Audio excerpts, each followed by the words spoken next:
Политичкото метео пред секои избори со препознатливи симптоми. Масовни приеми во јавните предпријатија, продлабочена партизација на јавните служби.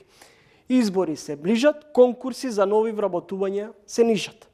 Бројни огласи за вработување во државните институции. Осамна на веб страницата на Агенцијата за администрација. Ке се вработува во министерства, општини, јавни предпријатија. Во моментот активни се десетици огласи, на кои се бараат нови кадри. Најголем број на вработување ќе има во ЕСМ, каде се бараат дури 500 кадри. Следува продор во македонски шуми, водостопанство, што се инаку традиционални загубари. Во ово издание на тренинг гостин е универзитетскиот професор Драган Гоцевски од катедрата за административно право и администрација. Господин Гоцевски, јавната администрација нуди чист терен за партиски злоупотреби. Констатиравте пред неколку години кога со вас правев интервју, дали социоекономската состојба партиите на власт ја злоупотребуваат за купување на лојалност? 2012 до 2016 е најголемиот пораст на вработување. Од 12 на 16.000 во државна администрација или во органи на државна управа во потесна смисла на зборот. На ниво на јавен сектор од 2011 почнува регистарот да објавува податоци и се консолидира дури 6-7 извештаи подоцна. Затоа што вкупниот број на вработени од првите објавени околу 120 се стабилизира на 130, меѓутоа не можеме да тврдиме веднаш дека поради нови вработувања, туку затоа што во првите извештаи не беа опатени сите институции, му требаше време и на министерството да се консолидира. Тоа е поради начинот како ги прибавуваше податоците кои каде е вработен. Дали е овој простор толку атрактивен за да може вие некого да привлечете? Сега, што е партиско вработување? Да избегнеме од слободниот народен говор. Дали е забрането да некој промовира вработување? Не е забрането. Во кој момент сметаме дека некој, без разлика дали е припадник на политичка партија, приврзаник или од каде се информирали, стекнал интерес да се вработи во државна администрација, во кој момент треба да сметаме дека станал збор за било каква злоупотреба? Ако е тој само заинтересиран и дознал, и се јавил на оглас, и ги исполнил сите критериуми, објективно ги исполнил, навистина ги исполнува критериумите за вработување на тоа работно место, и бил вработен, тогаш да речеме дека навредата на јавниот интерес, не повреда правна, навредата на јавниот интерес, иако може би таму постои, тешко е да ја квалификуваме дека е некаква повреда, ако некој објективно ги исполнил, само затоа што е член на политичка партија. За да станува збор за некакви злоупотреби и повреди, треба да имаме во наводници ветени места и кандидати за кои однапред се подготвува систематизација која ќе одговара описот на работни задачи, квалификациите што се пропишуваат наму да одговараат на конкретните квалификации што ги поседува конкретен поединец за само тој да влезе. И во тој случај можеме да зборуваме за поширока спрега, мора да се вклучени високи функционери, мора да се вклучени повеќе институции. Од таа што ќе го објави огласот, таа што ќе го смени, што ќе смени систематизацијата, таа што ќе даде согласност за таа систематизација преку Агенција за администрација, комисиите што ќе ги спроведуваат интервјуата, па и самиот кандидат. Видете, ниту еден вработен во јавна администрација не е насила вработен. Сите они делумно се свесни или се учесници во целиот процес, доколку станува збор за таков облик на злоупотреба. Уште потешка злоупотреба и тука можеме да ги отцрниме партисите вработувања, е доколку станува збор за кандидат кој не ги исполнува објективните услови, а поради одредени влијанија и прикриено, сокриено, местено, што ти ја знам, за сепак да го пројде целиот тој филтер за селекција и да се вработи. Колку е атрактивна администрацијата? Ова е уште нешто што исто треба да разговараме. 2017 година имаше истражување исто на јавно мислење. Дали сте спремни да го дадете вашиот глас за политичка партија, за некоја политичка партија, доколку ви обезбеди вработување? Искренот бројот, репрезентативен примерот беше, бројот на испитаници не беше толку голем кои што се согласија, меѓутоа најсилна врска може да се воспостави дека само оние кандидати кои што се гледаат во јавна администрација и сакаат, а немаат други прилики или имаат перцепција дека немаат други прилики, се подготвени да ќе дадам глас ако ми обезбедат вработување. И во тој случај може да детектираме и мериме присуство на клиентелистички однос, клиентелизам, со цел вработување. Односно, некој на чело на политичка партија или одредени структури во политичката партија да биде брокер или да посредува при раздавање на слободни работни места. Професоре, но факт е дека Европската унија постојано ни забележува за гломазна, неефикасна администрација. Официјални податоци велат дека во јавниот сектор до декември минатата година биле вработени 129.374 лица во 1354 институции. Во споредба со 2021 бројот на вработени во јавниот сектор е намален за 2714 лица, но бројот на институции и понатаму расте, па само лани имало 8 нови институции. Институции се основа, тоа е точно, меѓутоа некои изгаснува, така да таа бројка е тешко да се веднаш да се калкулира, особено за настан кој се случува не толку блиску, за да кажеме на некаков тренд. Мора по институција да гледаме. Дека бројот на институции е голем во Северна Македонија, тоа го констатирам не само јас, го констатира и стручната фела поодамна. И дека нивниот број е голем, но и дека начинот како се основани надлежностите кои им се доверуваат не е правен плански. Туку во дадениот момент, кога имало повеќе влијание во одредена сфера, се формирале институции. Затоа и фамозната веќе фамозен реорганизација на јавна администрација како проект 3 години се работи нешто на тоа, па еве нема исход. Околу бројот на вработени на ниво на јавен сектор, цел 3000 вработени не се толку голема бројка. И зошто се случуваат токму сега, може неколку фактори, може да имаме неколку придонесувачи кон таа флуктуација. Едно е заминувањето во пензија, како старосна граница, и друго е одливот на кадри по основ на доброволно заминување за да одат во приватен сектор или не. Друго што е по да речеме алармантно, и на ова исто не е само од мене, туку и од други, па и од самите служби од внатре, имаш алармирање уште од 2017, а тоа е квалификуваниот работен кадар да се заминува во приватен сектор. Дали се демотивирани, дали платите не им се мали, дали токсична работна средина, несогласување со начинот како се води работното место, заминуваат во приватен сектор. И не само IT, туку и правници заминуваат во приватен сектор. И тоа е, да речеме, суштински поштетно за државата во поглед на одливот на кадар, затоа што станува збор за кадри кои се изградиле, се етаблирале, имаат искуство, имаат институционална меморија, стекнале мрежа на познанства, стекнале мрежа на луѓе со кои може да соработуваат, знаат да работат и тие ги напуштаат процесите у време кое е круцијално за оваа република. Колку ваквата бројка на администрација, обемна, е товар за буџетот на Македонија, имајќи ги во предвид и овие најави за нови вработувања? Ако се споредуваме и регионално и со земјите членки на ОЕЦД, Северна Македонија нема голем јавен сектор. И според новиот попис, околу 16,3% од вкупното работоспособно население оди на јавниот сектор.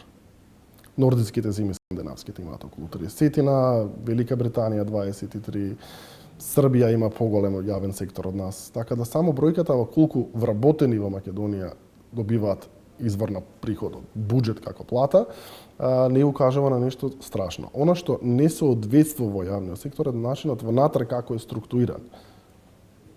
Во кои дејности имаме доволно, во кои дејности имаме недоволно. Односно, бројот на вработени во државната администрација, бројот на вработени во комуналните дејности, бројот на вработени во дејностите од областа на социјала, труд, образование, култура, наука, не кореспондира со демографските карактеристики на населението таму каде што тие услуги се пружаат соодветно. Така не е проблем таа само колкава е, туку внатре како е организирана. Речемо, до 2016 година, и тоа не беше исто и сугерирано многу често, областа на социјалната заштита беше многу запоставена. Културата долго време беше многу запоставена во број на кадри. Се појавуваше кусок на кадри во образованието. Нешто што денес, и со последниот попис, сликата малку се менува. Рецимо, и покрај падот од 3000 вработени од една до друга извештајна година со последниот извештај, кој е донесен во 2021, меѓутоа се однесува на претходната година, пораст на вработувања има во образование за 1000. Иако демографски сме сведоци дека бројот на запишани студенти, ученици во основно, бројот на запишани ученици во средно, бројот на запишани студенти на универзитети од година до година е помал.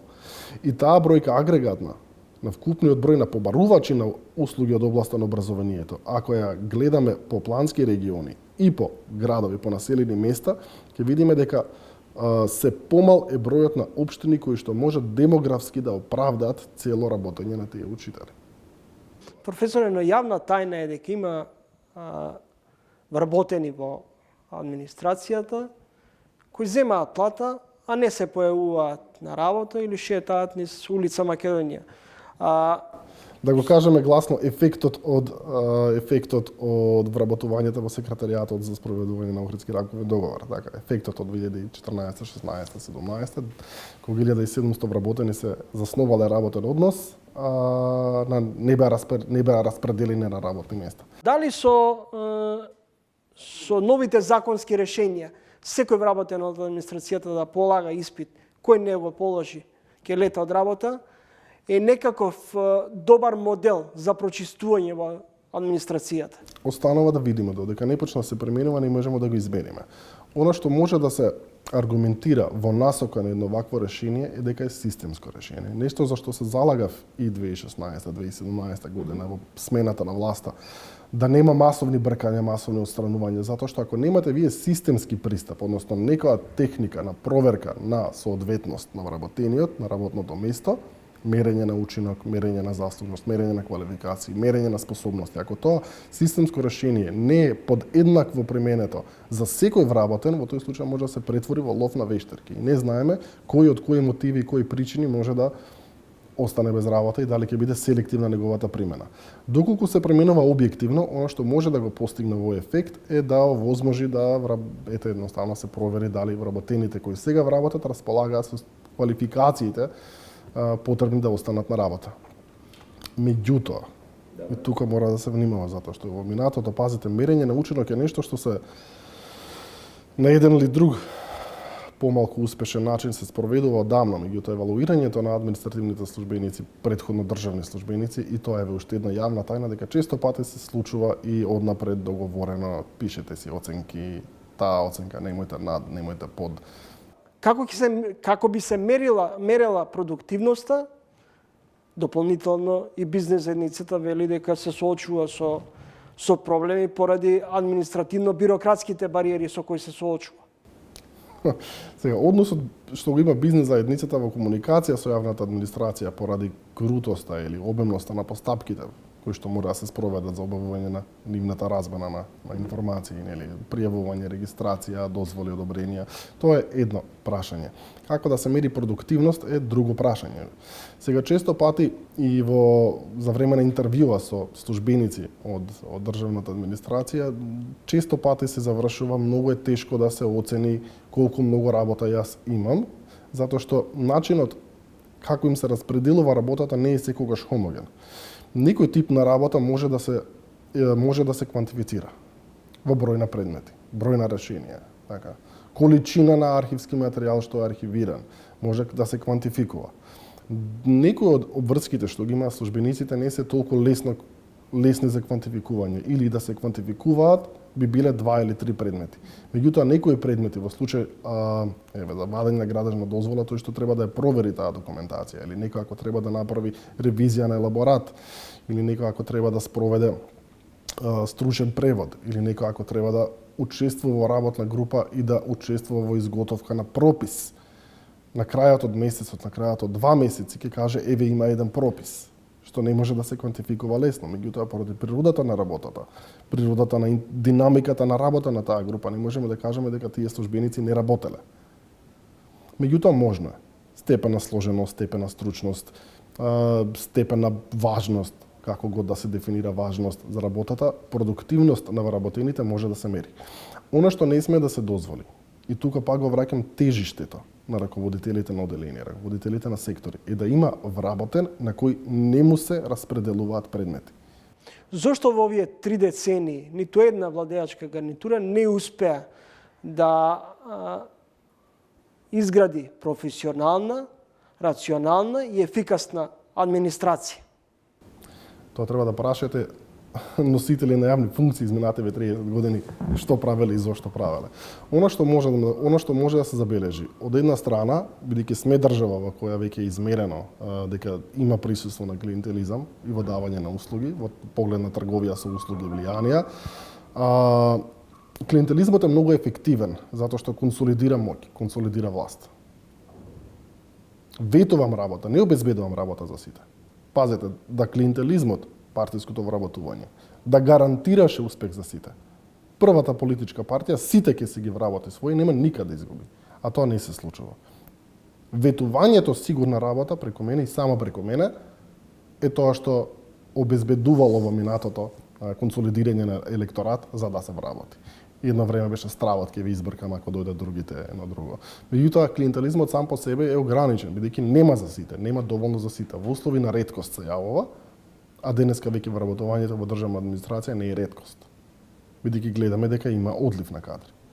Се зборува подолг период за дека ќе се доведеме или дека полека се доведуваме до состојба за неопходноста да увезуваме работна сила. Едно истражување покажало дека македонците се стриктно против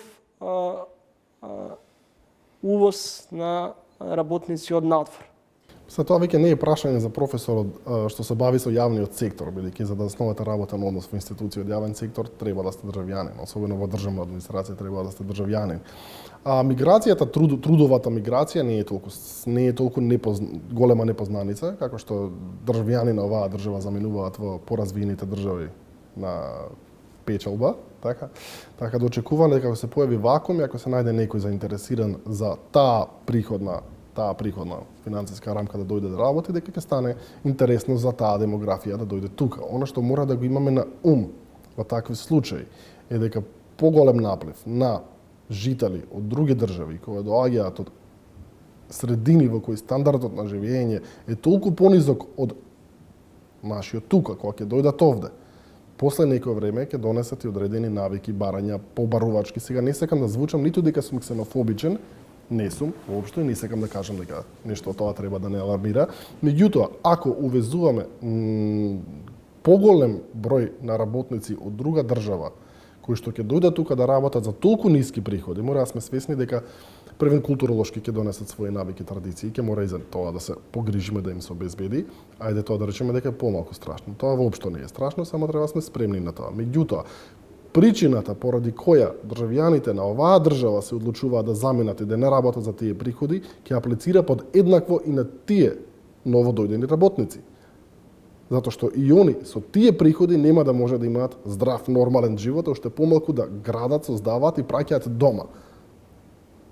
Ќе се соочат многу брзо со истиот тој негативен ефект зашто нашите државјани заминуваат надвор. Затоа што во овие услови, со овие цени, со оваа потрошувачка кошница, со овој квалитет на услуги, за таа плата, тоа не се работи.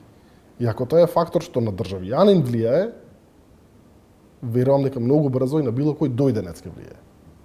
И благодарам за гостувањето во емисијата. Чест ми беше. Гостин во Трилинг беше универзитетскиот професор од Правниот факултет Драган Гоцевски од катедрата за административно право и администрација. Кратка пауза за реклами и продолжуваме со останатите содржини за ово издание на Трилинг. Следете не.